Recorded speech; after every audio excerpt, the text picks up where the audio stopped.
పెద్దపులి సంచారం మహబూబాబాద్ జిల్లా వాసులకు కంటి మీద కునుకు లేకుండా చేస్తోంది. అంతలోనే కనిపించి మళ్లీ అంతలోనే మాయమైపోతోంది. 10 రోజులుగా అటవీ అధికారులను పెద్దపులి ముప్పు తిప్పలు పెడుతోంది. కొత్తగూడ ఫారెస్ట్ రేంజ్ పరిధిలో మరోసారి పులి ఆనవాళ్లను ఫారెస్ట్ అధికారులు గుర్తించారు. ఇదే రేంజ్ పరిధిలోని కోనాపూర్ అడవిలో గత నెల 27న పంట పొలాల్లో మొదటిసారిగా పులి ఆనవాళ్లను గుర్తించారు. అప్పటి నుంచి పులి ఆచూకీ కోసం గాలిస్తూనే ఉన్నారు. అడవుల్లో 50 ట్రాప్ కెమెరాలు పెట్టి 5 బృందాలు గాలిస్తున్నాయి. ఇదే అంశంపై మరింత సమాచారాన్ని మా ప్రతినిధి యశ్వంత్ అందిస్తారు. సంచలనం సృష్టిస్తుంది. గత కొద్ది రోజులుగా పులి ఆనవాళ్లు కల్పించకపోవడంతో ఆదివాసీ సమీప ప్రాంత ప్రజలు కూడా ఊపిరి పీల్చుకున్నారు.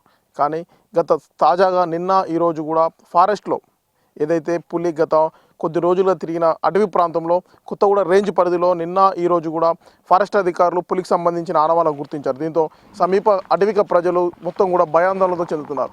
అయితే సుమారు గత ఏడాది డిసెంబర్ 27వ తేదీన పులి ఆనవాళ్లను గుర్తించిన ఫారెస్ట్ అధికారులు గత 28, 29 తేదీలో తమ ఫారెస్ట్ రేంజ్ పరిధిలో పులి లేదు, ములుగు జిల్లా వైపు పోయిందని కూడా అనుమానం వ్యక్తం చేసిన పరిస్థితి కనబడింది. అయితే తాజాగా నిన్న ఈరోజు కూడా ట్రాప్ కెమెరాల ద్వారా దీని ఒక పెద్ద పులిని ఇక్కడ తిరిగేది మొగపులని కూడా గుర్తించిన పరిస్థితి అధికారులు కూడా ధైర్యంగా చెప్పిన పరిస్థితి కనబడుతుంది. మొత్తానికి కొత్తగూడ రేంజ్ పరిధిలో గత 10 రోజులుగా పెద్ద పులి సంచరిస్తున్నట్లు కూడా ఫారెస్ట్ అధికారులు ఫైనల్గా ఈరోజు ప్రకటన కూడా చేసిన పరిస్థితి కనబడుతుంది. మొత్తానికి ఈ కొత్తగూడ రేంజ్ పరిధిలో ఉన్నటువంటి ప్రజలు ఎవరు కూడా అడవి ప్రాంతాలకు వెళ్ళొద్దు, మూగ జీవాలను కూడా మేతకు కూడా తమ సమీప ప్రాంతంలోనే సంచరింపజేయాలి తప్ప అడవి థిక్ ఫారెస్ట్ లోపలికి కూడా రావద్దని కూడా ఆదేశాలు జారీ చేశారు. నిత్యం కూడా ఇక్కడ ఎవరైతే సమీప అడవిక కొత్తగూడ రేంజ్ పరిధిలో ఉన్న కోనాపూర్ లాంటి అడవిక ప్రాంత ప్రజలకు కూడా అవగాహన కల్పిస్తున్నారు. తాజాగా శుక్రవారం, శనివారం ఈ 2 రోజులలో కూడా కొత్తగూడ రేంజ్ పరిధిలోని రాంపూర్ గ్రామంలో కూడా అడవికి సంబంధించిన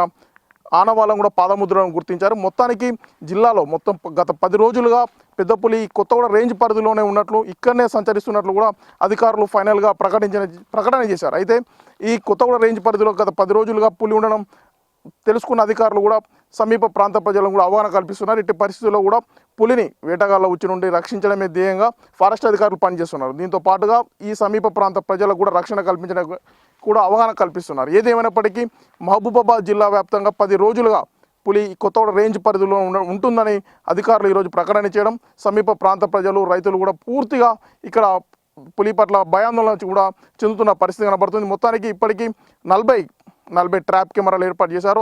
3 సెక్షన్లలో 5 బృందాలు కూడా పులి ఆనవాళ్లను గుర్తించడం కోసం కూడా అధికారులు కూడా గాలింపు చేస్తున్నారు. అధికారులు కూడా ఫారెస్ట్లో వెళ్ళినప్పుడు ఆయుధాలను వెంట పెట్టుకొని కూడా వెళ్తున్నారు. కత్తులు, ఇటువంటి కొడవళ్ళు, వేట కొడవలు వంటి వాటిని ఉపయోగిస్తున్నారు. ఇప్పటికే ఎక్కడైతే పెద్ద పులి సంచరిస్తుందో ఆ సంచరించిన ప్రదేశాన్ని జిల్లా డిఎఫ్ఓ విశాల్ కూడా సందర్శించి అక్కడ ఉన్న ఫారెస్ట్ అధికారులు కూడా సూచనలు చేశారు. పులిని సంరక్షించాలి, ముఖ్యంగా దాన్ని ఎట్టి పరిస్థితుల్లో కూడా వేటగాళ్ళ ఉచ్చి నుండి రక్షించాలి. దీంతో పాటుగా ప్రజలను కూడా ప్రాణాపాయ స్థితిలో వాళ్ళని కూడా రక్షణ కల్పించాలని కూడా డిఎఫ్ఓ సంబంధిత అధికారులు కూడా ఆదేశాలు జారీ చేసినట్లు కూడా తెలుస్తుంది. డిఎఫ్ఓ ముఖ్యంగా జిల్లా సంబంధించిన డిఎఫ్ఓ విశాల్ మరియు కొత్తగూడ రేంజ్ ఎఫ్ఆర్ఓ వజాత్ వీళ్ళిద్దరు కూడా ఎప్పటికప్పుడు పులి యొక్క ఆనవాళ్లను ట్రేస్ చేస్తూ కూడా ప్రజలకు అవగాహన కల్పిస్తున్నారు. ముఖ్యంగా ఈరోజు ఏదైతే కొత్తగూడ రేంజ్ పరిధిలో ఉన్నటువంటి రాంపూర్ గ్రామంలో కూడా ఈరోజు పులికి సంబంధించిన ఆనవాళ్లను గుర్తించారు. ఇక్కడ సంచరించేది మొగపులి అని కూడా గతంలో నిర్ధారించారు. సేమ్ దానికి సంబంధించిన ఆనవాళ్ళు కూడా ఈరోజు కనపడడం మూలంగా అదే పులి ఇక్కడ తిరుగుతుందని కూడా అధికారులు కూడా కన్క్లూజన్గా చేసిన పరిస్థితి కనపడుతుంది. మొత్తానికి జిల్లాలో గత 10 రోజులుగా కొత్తగూడ రేంజ్ పరిధిలోనే మొగపులి సంచరిస్తుందని కూడా చెప్తున్నారు. అయితే ఎవరైతే రైతులు ఉన్నారో వాళ్ళు ఉదయం 10 తర్వాతనే అడవిలోకి వ్యవసాయ పనులకు వెళ్ళాలి, మళ్ళీ తిరిగి 4 గంటల లోపే పనులను ముగించుకొని ఇంటికి చేర్చుకోవాలని కూడా చెప్తున్నారు. చిన్నపిల్లలను ఎట్టి పరిస్థితుల్లో కూడా బయటికి పంపొద్దని కూడా ఆదేశాలు జారీ చేశారు. మొత్తానికి ఫారెస్ట్ లోపలికి ఏ ఒక్కరిని కూడా ఇప్పటికీ అనుమతించడం లేదు. మొత్తానికి జిల్లా వ్యాప్తంగా పెద్దపులి గాంట్రింపులతో కూడా ప్రజలు భయాందోళన చెందుతున్న పరిస్థితి కనబడుతుంది. ఇదే ఇక్కడి పరిస్థితి. వీడియో జర్నలిస్ట్ వీరేందర్తో Yashwant, big TV, Kothaguda range పరిధి.